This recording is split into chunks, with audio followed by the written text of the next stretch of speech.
Ben has been doing a lot of presentations for us for many years now, and we have a long list of recordings on our website if you ever want to see anything that he has done in the past. And we totally encourage you to say, that was a great topic, Ben, but I want to deep dive on one of those things. So if there's something that you're ever interested in more on, please let us know. We're happy to bring Ben back for more. Ben, it's you to do your introduction of yourself. Thanks for coming. Thank you, Kelsey, and hi everybody. Yeah, happy Monday. Happy Monday after Easter. This day worked out so good. I was like pitching dates to Kelsey for some of the tech stuff we're doing, and I was like, "Ooh, I'm off. Like it's my off day of work. What better thing could I do than spend another hour talking about technology stuff, which is what I do all the time." So, happy to be joining you guys. And it's chilly. I'm from Illinois. I'm down here in Dixon, Illinois, and it's not a warm spring day. So we are not living it up here a little bit further south than you guys, that's for sure. It's blowing about 45, and as I look at my watch, it's 50 degrees outside. So not really looking forward to coach pitch practice with my son this afternoon. That's for sure. But yeah, so happy to do this session. Really excited, and one that I want. If you are in the, live with us here, if you want to engage and ask some questions, clarify things, also discuss like what you found to be successful, what you like, please put it in the chat. And like Kelsey said, we can unmute it times two and kind of have a little bit of a back and forth because it's a big topic, and one that everybody kind of has their own little niche with. And I'm going to hopefully share some insights as to how to create some engaging social media content with you all. So please feel free to, like I said, drop stuff in the chat. I've got my second screen up over here. So I can see that. Kelsey's good at notifying me when there are stuff and there are questions. So, but yeah, my name is Ben Sondgeroth, and I am actually my title in my job that I do outside of just presenting is the lead regional EdTech coordinator for the Learning Technology Center of Illinois.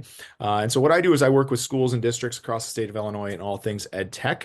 But I would say one of my specialties that I really like to focus on is creativity and creating content and sharing that message with students. And so in that vein, over the course of the last 10 years that I've been presenting on technology, one of the things that I like to encourage teachers on is to get kids mimicking social media style presentations. So taking that kind of concept from how do we engage students and like creating social media content in the classrooms, or having kids make TikToks, YouTube videos, podcasts, you name it, graphics, things like that, but having them make those in a way because it makes things engaging for the students, but also sets them up with skills that then they can use when they go into either getting a job or they want to start marketing themselves on social media and creating on social media. So this is a topic I've researched a lot. I also was formerly with my old company, the director of social media for about a year, where I was in charge of all of our social media.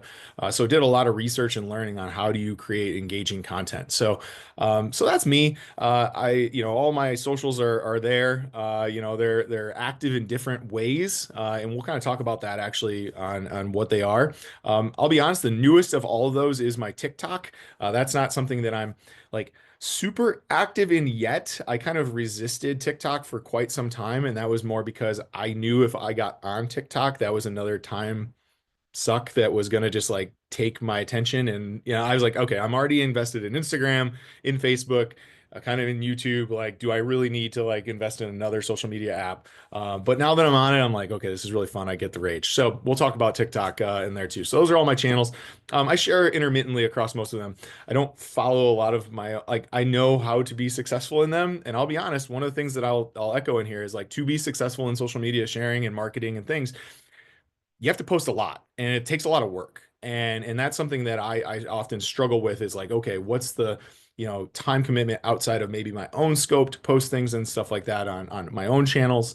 So yeah, so just some kind of background on me, and my experience with the social media landscape and world. But I am super active, engaging with creators and creating on my own some different stuff for work and things. So lots of fun stuff to talk about today. So our goals today, as we kind of look at this, is my kind of plan for all this is I want to discuss kind of four main things, and it'll be, as all my presentations are, we'll go right up against like taking some time to ask for questions, because I like to talk and I like to share and I like to engage. So one of the things we're kind of looking at is these kind of, as I was forming this presentation, was like, what are my four main objectives that I want to get across when we're talking about engaging in social media? And first of all, like, what makes content engaging. So we're going to kind of go through that. And then I want to also dissect like what makes platforms different. Like what's the difference between Instagram, TikTok, Facebook, YouTube? I actually really get very interested in this topic. I think it's fascinating to kind of research like what works for some platforms, what doesn't. Sometimes it's a mystery, even when you like talk to experienced creators, they don't even know sometimes how the algorithm works, but we'll kind of explore that. And then one of the really kind of the core meat of today's session is what are the tools available to create with?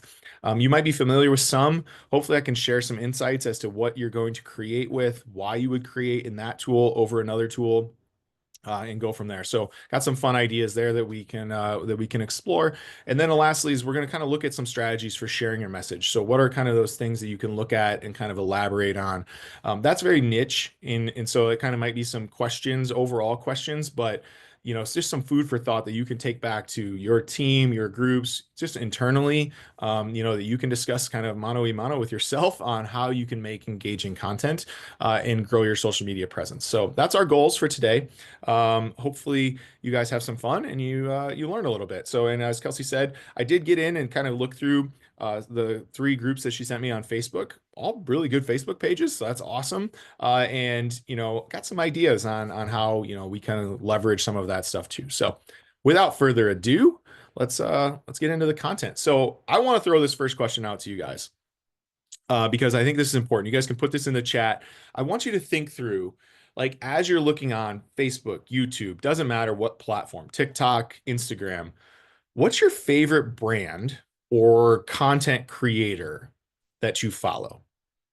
Like, and if you want to drop one in the chat and then maybe like a little bit of why, like, why are you drawn to that creator? And also it's kind of funny, like, how the language changes of like, we don't really say like influencer is almost like a bad word now. And so they're content creators, and they're creators, which I actually respect because these people that do create, they are creators. So just think about that. Like who are those people that you like and why? You want to drop them in the chat here and maybe even a link to their page. I always find it interesting to see who people are following. But as you think through that, I bring this up because I've got 2. I just kind of went through. I was like, okay, who are the 2 that kind of come to mind for me right now? And I've got Dude Dad and Uncle Jesse. And so as I'm going to kind of exit out of the presentation here.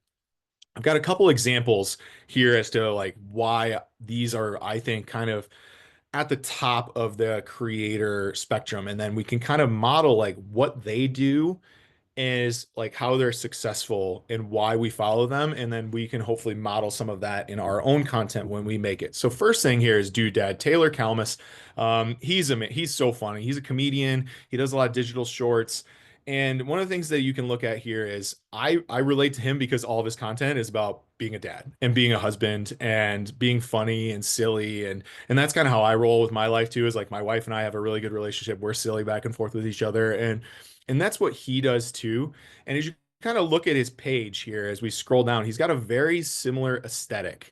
Everything that he does, he always keeps kind of the same thing. So as you're kind of cruising through his Reels page here and his posts, you're like, okay, those all kind of look the same. If we look at, all of his Reels, you look through and it's like, okay, he's always got a still. It's always him or his wife in the post. And I think that's some of that stuff is really important because it always makes you connect the dots. And when you are doing a really good social media page or a campaign, people should be able to look and identify at your page and immediately connect that with you without looking at the name, right? So when I see one of his posts come up or I see one of the previews come up, I'm like, oh yeah, that's Dude Dad. Like I get it. And then you look and his colors also stand out. And that's another thing is his branding is really good. Because if you look at his webpage, let's see, we'll just go to the Dude Dad store. And you go to his collections here, you're going to notice like everything has kind of the same aesthetic, right? And then there's a lot of stuff that's like got the same like kind of vibe colors, the wild colors. He's just able to really relate to kind of those parents, but he keeps everything the same. And I think that's really important. So that's one of kind of the strategies we look at with like successful creators is everything has that same vibe all the time. They're really on point with their branding. They keep everything kind of similar. They stay in their lane. That's really important there. Another thing here is another page. So I'm a big golfer as well. And this is one that's a newer page. This page has only been up for for a couple of months, already has 50,000 followers. It's an offshoot of another company called the Fried Egg. And they do their own golf podcast, but then they started doing these videos called Design Disasters, where they identify these golf holes that are just like ridiculous golf holes, and then they break them down together. And as you look, one of the other things is that consistency. Like every still that they use is the exact same. So I know as I'm like scrolling through and it comes up on my algorithm that like, oh, that's a design disaster. Like I already connect the dots with like these yellow boxes, black text, and then the two guys talking in the top, and everyone starts out this exact same. You look at it, they have the two guys up in the Zoom call talking together, the Google Earth image there, and they break down this golf hole. And it's always about 50 seconds, maybe a minute, and they break it down. And it's just aesthetically, it's the same. So then I connect the dots, right? And I think that's an important component here. And then when we look at like a YouTube page, this is a YouTube content creator here, Uncle Jesse, 522,000 followers. And again, same type of thing. If you look at his videos, he's got the same color scheme. Like everything always revolves around those purples, those reds, those things. And he's got the really cool snippets and the cutouts here for the YouTube thumbnails. And so this is again, like as we explore, like how are these content creators and businesses and brands successful? They keep the same kind of aesthetic over and over and over. And then we go to somebody big like Elegoo, who's a 3D printing company, and they're a major player in the 3D printing world. And if you look at kind of the way they're posting, even in all their photos, again, similar aesthetic to everything here. They kind of have that little off filter on them. I guess this was, oh, I'll go to Elegoo's photos, not their tagged photos. But you see, everything's got that black background. They're blue, which is their brand of blue. And it's just kind of always got that same vibe to it, which I think is one of my main takeaways from today, is that as we're building out and developing your pages and your brand through social media, having that similarity and that recognizableness is super important. So as you kind of think through like your favorite author, your favorite creators, what do they do? And it's almost like I need them to be trustworthy, right? Like I want them to have that same thing. And that's something that's super important. So, and then, yeah, we got, let's see, we got Frederick Bachman. Cool. Yeah. Writes his posts like his books. See, that's really cool, right? Like, if you can connect that, be like, oh yeah, like that's something I can relate to that. That's why I like that person just to begin with. And then I get the same thing when I do that. Brandon Sanderson actually does that too. He's a fantasy author. Um, I think a little bit of a problem with him though is like his posts on his Facebook tend to be like his books, which are like 2,000 to 4,000 pages, and his posts on Facebook are like way too long for Facebook, but he's got a lot to say. So that kind of makes sense. All right. So that's just something to kind of think through. Now, on that same vein, I wanted to discuss a little bit about what makes content engaging. So as you are thinking through building out your social media area, like this is part of this, right? Like we can create the coolest stuff ever, but it has to have kind of some of those similarities amongst it, or that same kind of consistency in order for it to be successful. And so these are actually some tips I got as I was researching, and Adobe has these tips on one of their web pages, and I just found them. I was like, boom, that's exactly what I see in the Instagram or in the social media world. And that's just really good. So I want to shout out Adobe for kind of summarizing some of these points here. But and some of them are pretty obvious, but also like you got to think through it. You're like, oh yeah, maybe it's not as obvious as I thought. So the first one here I think is really interesting, and it's talking about, and this is something again, looking back at those pages we just looked at, conceptualizing your brand and your niche. Like, what is it that you're trying to get across through your page, through your social media? And I think that's a super important thing that people get bogged down on, especially bigger, you've got bigger businesses that do a lot of different things, and you need to kind of identify like what's your social media brand good at and what do you showcase. And you want to do that because people follow, just like I'm sure you look at your follower list, like or your list of people that you're following on your different platforms. Like, why do you follow them? And if they veer off of that, do you unfollow them or do you disengage from that content? So my example for this is I have two Instagram pages, and it's not because I think I'm some sort of cool person that needs two Instagram pages. It's because my one Instagram is just my personal Instagram. My Ben.Sondgeroth is just me, my family, the fun things we're doing, like just posting and sharing for friends and whoever else wants to follow along on the journey that is life. I also have a golf photography page that is just golf and just golf photos. And I separated those two out because I knew that when people follow me for the golf page, they don't probably want to see pictures of my kid playing with toys. Like that's not what they're there for. They followed originally because they saw a cool golf picture or they saw cool golf content from a place that I visited and I took neat golf pictures from. And so that's important to keep them because I've done it before where I've started following somebody and then all of a sudden I see something, I'm like, this isn't the original topic I was following this person for, like unfollow. And so you have to kind of figure out what's your brand, what's your niche, and then play to that, right? And don't veer off of that very much. Now, I still think it's important to kind of show some different aspects of like versatility and things.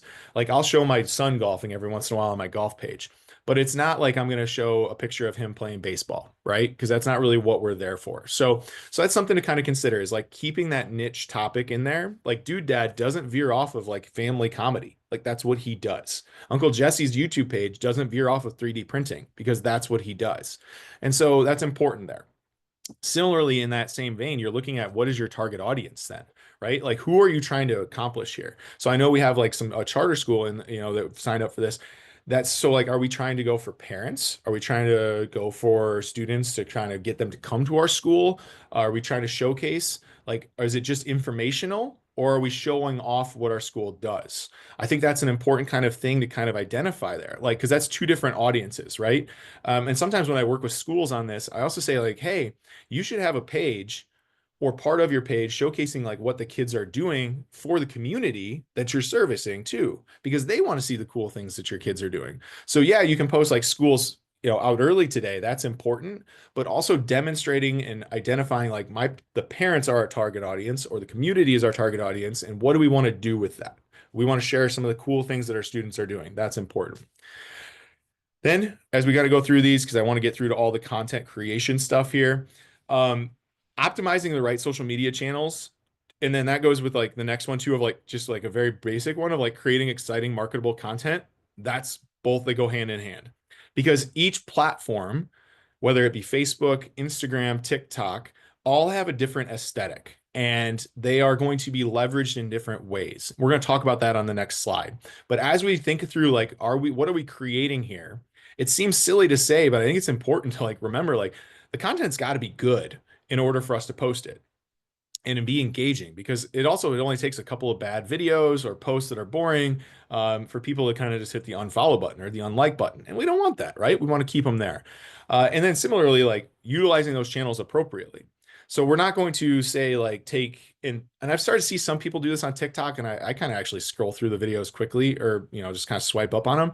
Like posting just pictures on TikTok might not be the most effective use of that medium because it's a video platform. Like that's what it's for, right? Or like, hey, we've got a podcast that we're doing. We're not going to just post the audio on TikTok with no images and just have a black screen. Like that's not going to work, right? That's not what people are there for. That's something you're going to put on Spotify, right? So you at least if you have a podcast and you want to clip it and put it on TikTok, put some video behind it, to make it more engaging. So we want to make sure we're utilizing those channels appropriately. And then the last one, this is actually huge. In all the research I've done, it shows that in order to better get the algorithm, which is what, pushes people towards your page, gets you into the Instagram Reels algorithm, gets you in the Discover pages, gets them on the For You pages. Engaging with your audience can actually help with that, but then also can help those people stick around and follow you and like you back and comment more. And the more comments you get, the more engaged your page is, the more it gets pushed into the algorithms because then the social media companies see like, oh, that company or that organization is being utilized, is being active. We're going to keep pushing that into other people because people are engaging with it. That can be as simple as somebody puts a comment on your page and you like it, or you comment back to it, right?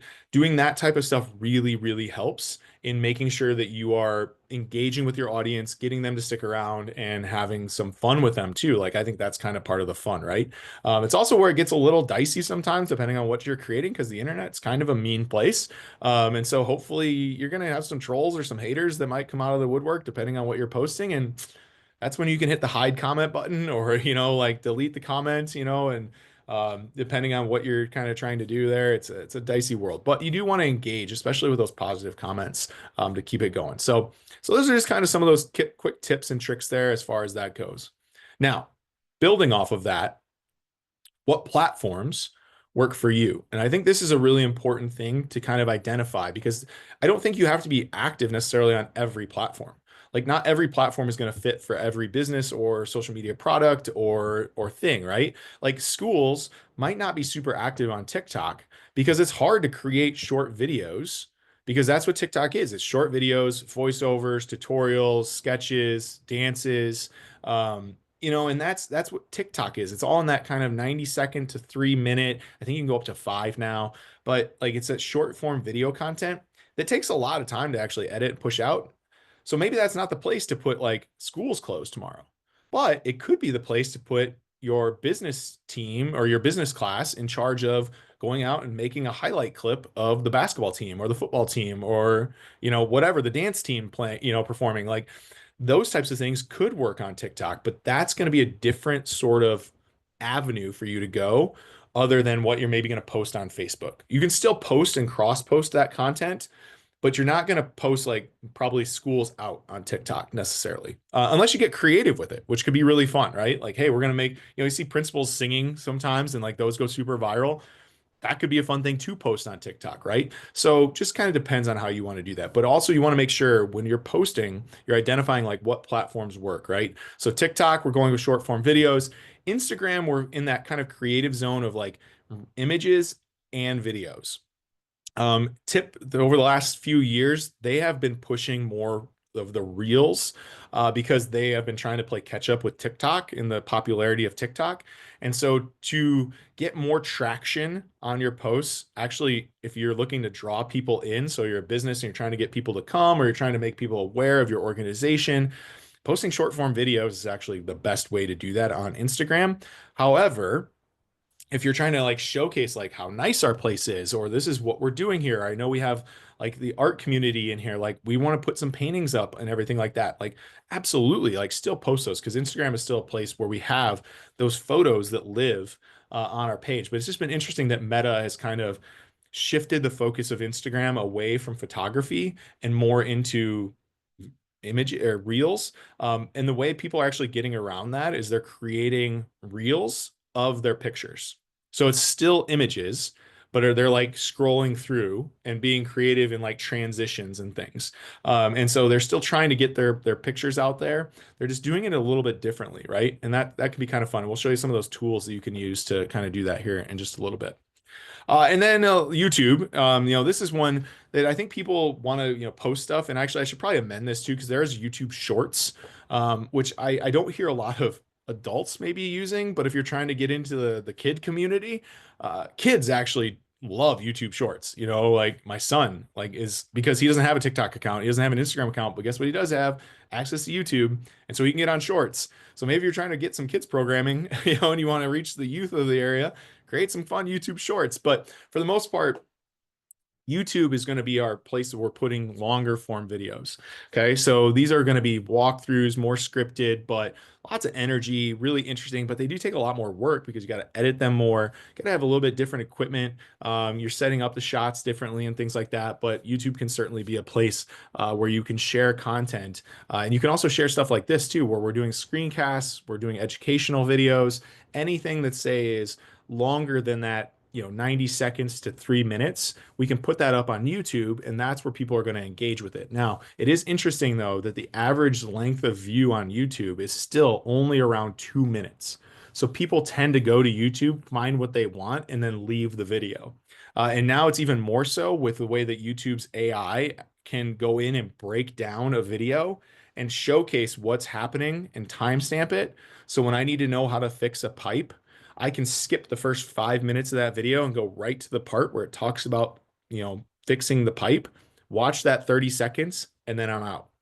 And so that's a really interesting kind of part of YouTube. So even though you put a lot of work into putting out these really long form videos, people still might only engage with it for a couple of minutes. So something to keep in mind when you're looking at like cost benefit analysis of like what your time is worth. And then last, Facebook. It's all of the above. Mark Zuckerberg really tried to make Facebook this kind of all-in-one media area, and he's succeeded. Now, I think some of his recent updates personally kind of annoy me, like why my page refreshes every time I hit the back button off of a post drives me absolutely insane. Don't know why it does that, but it does it. But it is a place where you are able to post all of this content. So you can post long form videos, you can post shorts because now they're tied in with reels. So actually, when you post a reel on Instagram, you can immediately push it to your Facebook. Similar to like you post a story on Instagram, you can push it to your Facebook account, which is nice because they're tied together because Meta owns both of them. But it is a place too where you can share a lot of content in a written word too. So you kind of share text, you share videos, you share photos. It's kind of all a catch-all for all of the things. And I think that's also like, who's your audience? Like if your audience is an older audience, you're probably posting more things on Facebook. If your audience is a younger audience, you're probably trending stuff more towards short form video and looking towards TikTok. So it's kind of one of those things we talked about that in the first slide. Identifying who your target audience is and then sharing just maybe to those platforms because that's who you're looking at and that's who's going to get the most eyeballs on it. So, that was a lot, but those are kind of some of the kind of overall things as we're looking at kind of the social media landscape there in the research that I've found that's really helpful. So making sure. Now, one of the things that's nice is you can cross post across a lot of these things. Like TikToks and Reels are the same size. So for the most part, if you make a TikTok, you can also post it on Instagram and you can post it on Facebook, right? You make a video on for YouTube, you can also cross post that onto Facebook.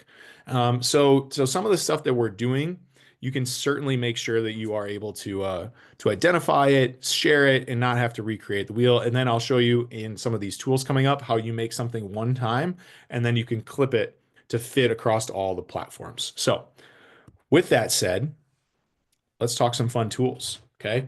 Again, anybody have any questions, drop them in the chat or thoughts. Like share if you have a thought where you're like, you know what, I found this to be successful, or maybe like I think that I identified my target audience here. Like put it in the chat. We're here to learn from each other too. So okay, tools that we can use here.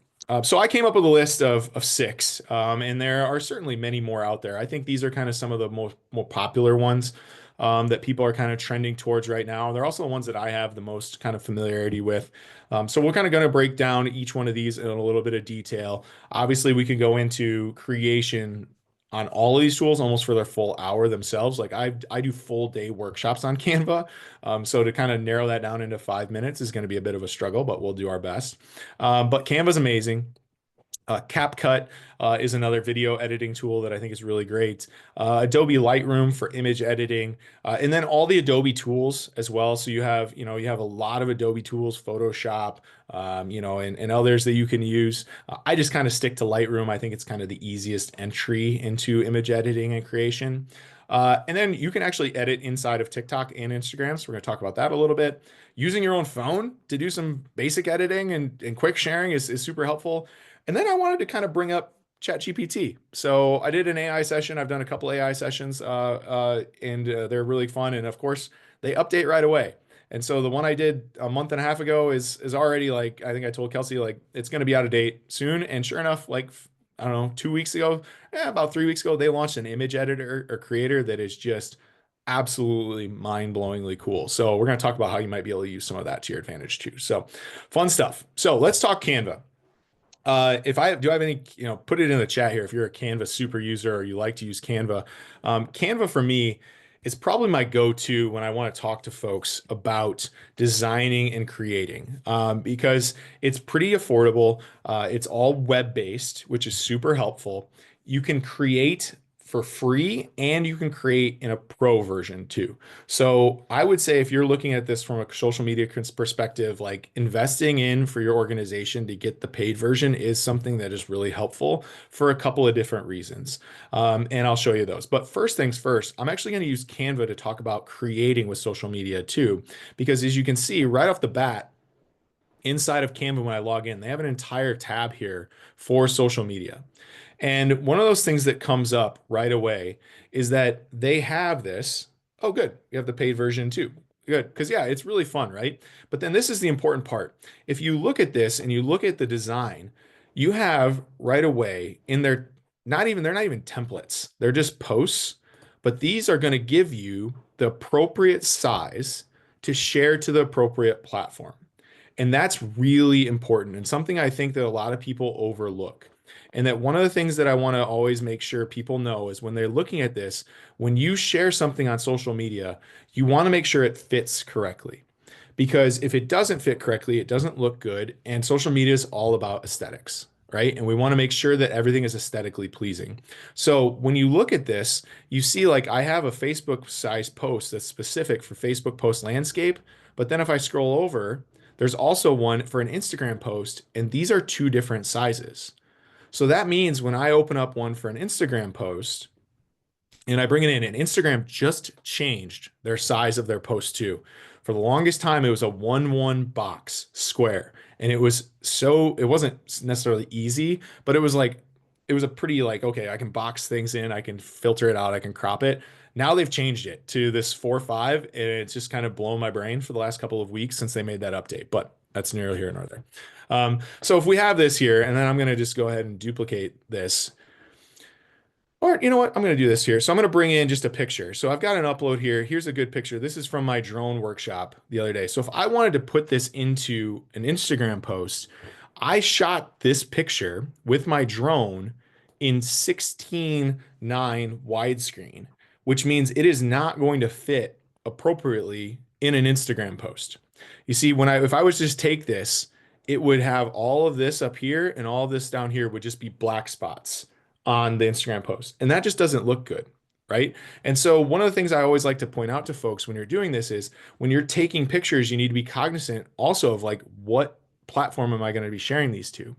And so for this example, like this picture here, I know wasn't going to come across as like a very good picture, but I wanted to take the picture because I knew the ROE wanted to share it to Facebook. And then this is a fun Canva feature. If you have the pro version, I can go up here to resize this, go to social media, Facebook, Facebook post landscape. We'll just copy and resize it. And then in just a couple of seconds, I now have a bigger post. And now I can see like, okay, I can now see how this is going to fit well on Facebook. So using this tool up here to do an automatic resize can be super helpful, right? But then also it's ahead of time before I go into Instagram or Facebook and see like, it's not going to fit all that great. Like I can go in here and I can edit this, right? So I can go in, I could crop it, I can maneuver it. I can make it what I needed to in order to make it fit that particular platform and what I'm going to do with it, right? So that's a super important. So sizing really does truly make a big difference here in making sure we're sizing our posts for the content and for the area that we're creating for. So that's also important because if I look at this and I want to make a TikTok video, so if I go back to my Canva homepage here, and I go into social media, you can create videos inside of here too. So Canva allows us to create images and graphics, which are great for creating flyers and things like that. But you can also create video inside of Canva that then you can push directly out to TikTok and Instagram. And here's something I actually didn't even know until I was kind of looking through this and trying to figure out some stuff I was researching for this. If I'm done with my video, you can actually go up here to share, find Instagram, open it up, and then schedule posts to your Instagram. So you can make posts inside of Canva and then schedule them to go out at a particular time on Instagram and on TikTok, which I was like, man, that is so helpful because scheduling apps are super expensive to use, or they're limited in their free versions, right? You can do it right from Canva. So that's really, really cool. So kind of moral of the story here as we look at Canva is using this social media and the sizing to do it effectively, but then also to take that content and then change it quickly with the resize to make sure it fits across all your platforms. I think that's really, really powerful and really cool. And not to mention, they have a bunch of templates that you can use and go in and kind of see like, okay, everything from video templates to flyer templates that you can go in and you can manipulate. So again, I could talk about Canva all day. It's really fun. But one thing that I think people kind of overlook a little bit is like being able to create that video in here. And also you can use it from your phone. So you can have your phone and you can have the Canva app on your phone and you can upload the images that you just took to a Canva project and then edit them on your computer or your desktop after the fact. So you don't have to like airdrop them, you don't have to share them across email, you don't have to upload them to like Google Drive, like open them up on the Canva app, upload them into the project, and then you're able to go and create content on Canva from your phone up into the browser, which I think is a super important and practical tip that I would definitely suggest if I was using. I do use that. So okay, when it comes to creating video content outside of Canva. One of the things that I did want to show was I wanted to show you guys CapCut. So CapCut is owned by ByteDance, which is the same company that owns TikTok. And so there was a point when TikTok got banned that CapCut also got banned, but we all know that that didn't hold up. So we are back. So I'm going to share my phone screen here and mirroring screen and just show you just real quick some of the fun that you can have here because it's really cool that we can open this up and you can use a tool like CapCut that as you go in, you can either look at like your recent, bring in your photos and your videos, or as you scroll through, you can go down to templates and these are going to showcase all of the templates that are kind of currently trending on TikTok or on Instagram. And so it's like, oh, here's a daily life one. And then I can click on this, use the template. And then down here at the bottom, all I have to do is just go tap, tap, tap, tap, tap. And then we'll go ahead and do next. And then in just a couple of seconds, because I've uploaded these videos, actually a Minnesota lake, and it goes through. This is taking a lot longer than it should, but it'll go ahead and it just puts them all into this video. And next thing you know, I've got a video that's all done. And of course, these are the template ones, so I would have to go back in and replace them. But then it's all exported out. The sound's there. I can go down. I could change the audio if I wanted to. I can go in. I can add text in here. And then this is fun too, because if I look at this, I see some of the recommended audio that's in there. And that's going to be TikTok or that's CapCut and TikTok telling you kind of what's trending right now. So you kind of see like if you want to get into the algorithm and into the vibes, you can go ahead and do that. So we're going to discard that project. But that's kind of a fun thing as you look at kind of that audio there. And then you can also just bring in your own stuff and edit it over top. So this was a 3D printed water gun that I made. And then I went out and found, the audio to John Wick, added it in, and then made a quick video on the 3D printed water gun that's actually on the shelf behind me. And I just did it, super fast inside of TikTok. You see, you get all sorts of stuff where you can add in audio, you can add in text, you can add in effects, you can add in all the fun stuff inside of here. And the free version is actually really handy and not too limiting at all. But then the other thing that's nice is you have a desktop version as well. So if you did want to create on your computer, you can create on your computer or you can create on your phone, and it just depends on what you want. So like I was creating some fun projects here for doing some drone videography. Of course, it crashes when I want it to bring up. But I was doing some drone video work for a farmer friend and was able to kind of bring it in and add in the TikTok audio for God Made a Farmer, and then splice my God made a farmer. The planting time and harvest season will finish his 40-hour week by Tuesday noon, and then Payne from Tractor Back put in another 70. So I'm able to go in and actually have a little bit more timeline editing. This is a little more advanced video editing, but it is really a nice video editor. So if you want to get more in depth and in the weeds, you can use the desktop app. I would say the phone app is pretty quick, user-friendly to learn how to create video with. The desktop app may be a little bit more advanced to do, but still like super, super handy to do. So if you're looking to get into that video editing game, share more stuff. And then you can also export from CapCut directly to your social media platforms. So that's really nice. I can get done in CapCut, boom, send it right to TikTok. And you can just download it right from there too. So if you want to download it and then put it on your Facebook or your Instagram independently of each other or schedule them out, you can do that too. So CapCut's really fun, a great tool to be able to use and to make. Yep, and Paul Harvey. Yep, that was fun. You know, it was fun putting that together. And also I found out if you want to go like, now I wouldn't say I went viral, but like catch the wave, just film a bunch of combine videos with your drone, and my goodness, farm TikTok just goes crazy for them. Like I uploaded a video, I had like 2,000 views in 30 minutes. I was like, and I hadn't even posted really anything. That was the first time I'd used TikTok. I was like, whoa, this is nuts. I got to keep filming these farmers. Like this is the way to go. Which is why my TikTok page is just called Drone BS. Ben Sondgeroth, you know, try not to, you know, connotate it too much, but there might be a little play on words there. But it's all drone shots because I want to keep that kind of thing. So I'm still going to drone other stuff. Like I'm going to drone golf, I'll drone the lake, I'll drone, but I'm going to keep droning some farm stuff too, because that's how you get some followers. But anyways, okay, quickly, as we are at 12:43 already, I did want to talk through like some image editing, because this is ultimately like sometimes people are just very visual and they just want to look at a picture, you know, and like how do you do that? Well, this is what I would say, like I'm pretty good at the video editing stuff, but I've gotten really, I think, very good at image editing images. And that comes from learning Lightroom. So I actually was told to use Lightroom from one of my friends who's a photographer. She's a professional photographer. And she said it's easier than Photoshop, but you get a ton of the same features. It does cost money though, so that's a thing. I do believe you can get the app for free on your phone. It just doesn't have cloud sync.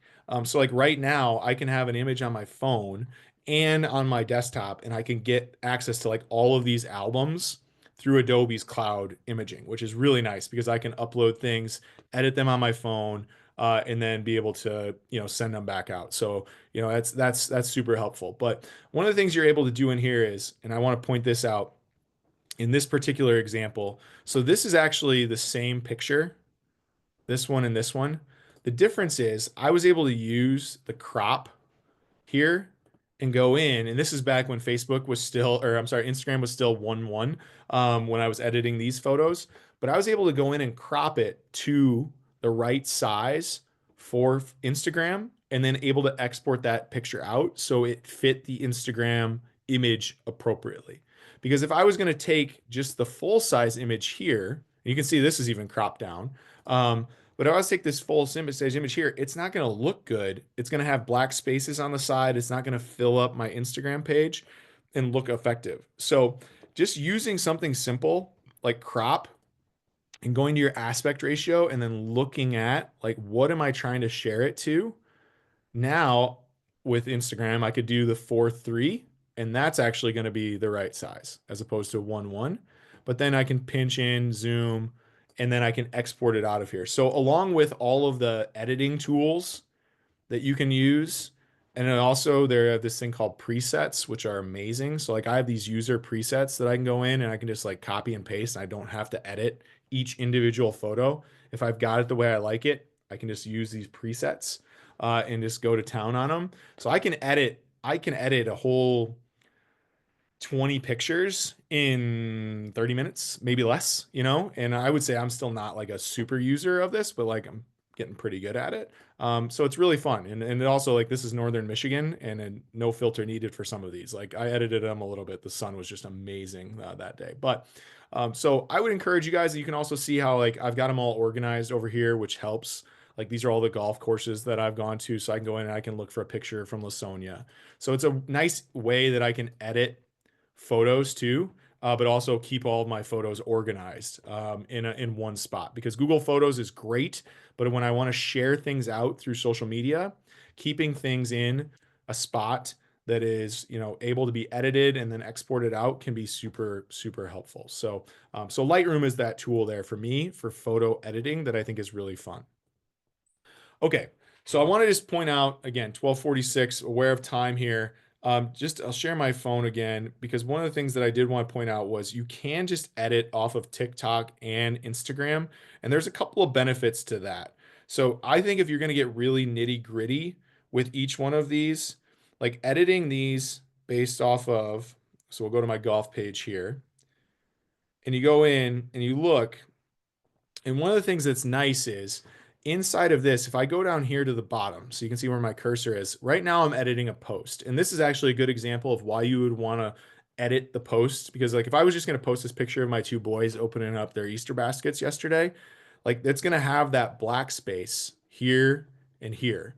And if I click this little expand button here, that's great, but then I lose Brady and I lose Ryder, depending on how I shift that around. So if I wanted to get rid of the black space, I have to figure out how to still have some of it, because I wasn't planning on sharing that photo, so I didn't take it in a way that I wanted to make sure that it framed up correctly. But this is one that I did. Or no, that wasn't one that I did. This is one that I did. So now if I hit that, I now know when I took that picture that I could frame it correctly for Instagram. So that's super helpful. Now, that's not the editing part though. That comes down here when you tap on Reel. So if I look at the Reel here, what I'm able to do is I can go through and I can select my videos that I want. And then now you can see like it comes up and suggests audio to me. But again, here's the problem is these videos were shot on my drone, super widescreen. So when I get to this next side, now I need to go in, I need to either cut them, or I need to go in and I need to go back and edit and find the crop tool, which I can do. So I can go in and I can edit all these. That's really helpful. But the thing that I wanted to showcase is if I start over here, when you go through, you can also tap up in this corner up here to templates. And this is going to bring up recommended templates of trending or trending audio that you can kind of jump in on the train with, right? So these are all going to be, if you're trying to get into the algorithm and get people to see your page and your Instagram, you can find these. And then now it's similar to what we did in TikTok or in CapCut, where I can just do that directly in here.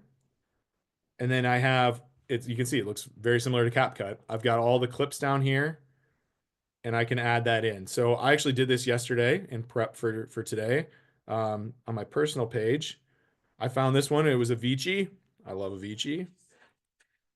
And I know you guys, I didn't share the sound, but it's got Avicii in the background and it looks like, oh my gosh. He was like, spent so much time clipping all those little things. No, I just opened it up. I tap, tap, tap, tap, tap, and it made this fun little short reel. And now it's in the algorithm. Now you'll notice right here, I want to point this out to you.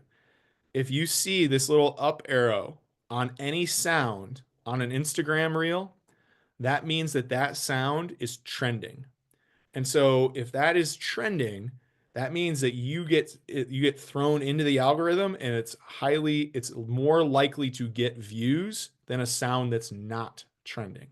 So something to think in mind when you're looking at your algorithms here and you find a funny video, you're like, ooh, I think we could recreate that at work. You want to find one maybe that has that trend because that gets you into the algorithm faster than one that doesn't. So if you kind of look at my page here in my reels, oops. Like that's one that's trending. This one doesn't. Like there's no audio there because I was just doing a 3D print thing. But like this one also has audio on it, but it's not trending. This one does. The Mandalorian is trending right now. So this is me putting on my Mando outfit. So it's trending, which means that I'm going up. So maybe I will become viral someday, right? So super fun. Just some tips and tricks you can do with that. And then similarly, you can edit in TikTok too. And so when you go in, ooh, there I am. Same thing. You can go in here, find some templates, look for those trending tools, create a new project. Again, it looks very similar to CapCut because ByteDance owns CapCut and TikTok. So it kind of comes down to like, what are you trying to accomplish? Are you just trying to share something quick? Use the video editor inside of TikTok, and go from there. But again, all of that, one thing that I will say, I found I can edit. If you edit the video in TikTok and save it, it'll keep the audio with it. And then you can upload that to other platforms. If you do that in Instagram, it won't pull the sound down because it says it violates copyright. And I find that to be really interesting. So like I made in my drone video or my drone dating sketch show with so on my profile here, share my screen one more time. So I made this drone video for my workshop the other day, and I used Creed because, of course, we were taking it higher in our workshop. And so I've got Creed going in the background. Well, if I was making this in Instagram, it would not have let me pull down the Creed sound. It would have just exported the video without audio behind it. However, TikTok let me export out with the Creed audio, so then I could post it on Facebook and I could post it on Instagram and I could post it all over, which was super fun. So, and you can see here, I actually used a trick in Canva to pan across that 16:9 wide shot in order to get it into my appropriate size. I used it as I put it in as a presentation, and then used the animation feature and then exported it out as a video. So that way I was able to kind of manipulate like the video or the image wasn't perfect for TikTok, but then I made it fit inside of the video and gave it a little bit of a video vibe as opposed to just being a static image of all of us there. So, something kind of fun to think through. Okay. Whew. Last things last here. You can use your phone. Like, isn't that a novel concept of like just using some of the stuff that's on your phone? I have an iPhone, so I will say that I know Androids have some of these capabilities. I just use an iPhone, so you'll have to, if you have an iPhone or if you have an Android phone, you'll have to take, and you can do all this stuff. But one thing I want to point out in your settings, something to help you take better pictures and better video. If you go to camera, go to your settings and turn on grid and turn on level. And the reason for this is then when you open up your camera, you'll see I have a grid on my lens. And if I want to take a picture and also the level comes up, and that's going to allow me to know that when I take that photo, it's inside that center box and inside that center line. We're using the rule of thirds here. But if I'm taking this, I know that this clock is going to fit perfectly in every platform that I'll share it to, because it's going to fit inside of a 16:9 wide shot. If I turned it this way, which the screen share is not letting me rotate, it's going to fit in a TikTok. It's going to fit on an Instagram post. It's going to fit on a reel because it's inside that center box. Okay, so I use the grids constantly, whether I'm taking pictures of my family or stuff for social media, it doesn't matter. And I'm always trying to focus on and make sure that center line there is on the grid. So that is one of my big tips, is to turn your grid on your phone. And then when you're editing, the other thing that's fun, and I know that Instagram changed the algorithm a bit, or the display ratio a bit, but if you want to still make sure that that video fit, you go into your edit settings and you go to crop. And then up here, if you click on this button right there, that now gives you all these different ratios that you can crop your picture. You see them down at the bottom here to fit that appropriate tool. So like it used to be like, I'm going to crop it to square. And now I know ahead of time that that's going to fit. Now I would do the 4:5, and that's going to fit perfectly inside of Instagram. So you don't necessarily have to like go in and use something like, Lightroom to like edit something, or Canva to edit something to fit. You're out and about, you're at an event, you take a picture, go in, crop it, and then you're able to share it and it looks perfect on the platform that you're going to share it to. So something that's fun there. Okay, before we get to some strategies, I did want to point this out, and I won't do the whole thing because it does sometimes take a while, but this is a fun thing that if you have the paid version of ChatGPT, they have a new image creator. And if you're looking to market things, This is pretty wild. So I did the prompt of take this mug and put it in a detailed outdoor scene with a group of outdoorsmen enjoying a cup of coffee while they sit around a fire. And now it's there, and I could use that to market my mug, right? Crazy, like how it's able to be you can create. I saw some like an Instagram post of this where the guy was taking it, and he had a picture of a yoga mat and just said, I need somebody doing child's pose on this yoga mat to advertise my yoga mat business. It was just a picture of a yoga mat, and then boom, they put a person in right on top of the mat. So you can take pictures of objects and then have them put into different places and use that for your social media marketing, and tell it what size you need it, and it'll create it for you. So And then using that's AI, an everyday ChatGPT. That's not some Substack or some link, or that's just in there. that's just, yeah, I mean, it was the paid version because I think you only get 3 image creations for the free version. So in the paid version of ChatGPT, you get this ability to do more of them. But actually, all of these pictures that I created, like this one, this one, this one, this one, these were all created in ChatGPT. So, just helping me out too in my presentations. So I'm not going to share those on social media, but if I wanted to create an advertising campaign, I could do that. So, but yeah, that's just in the paid version of ChatGPT. So, yep.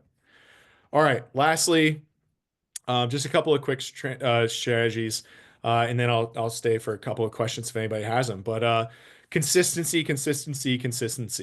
One of the things that if you post more, people tune in more. If you post more, the algorithm almost can't avoid you, right? Your followers are engaged with you. They know you're there.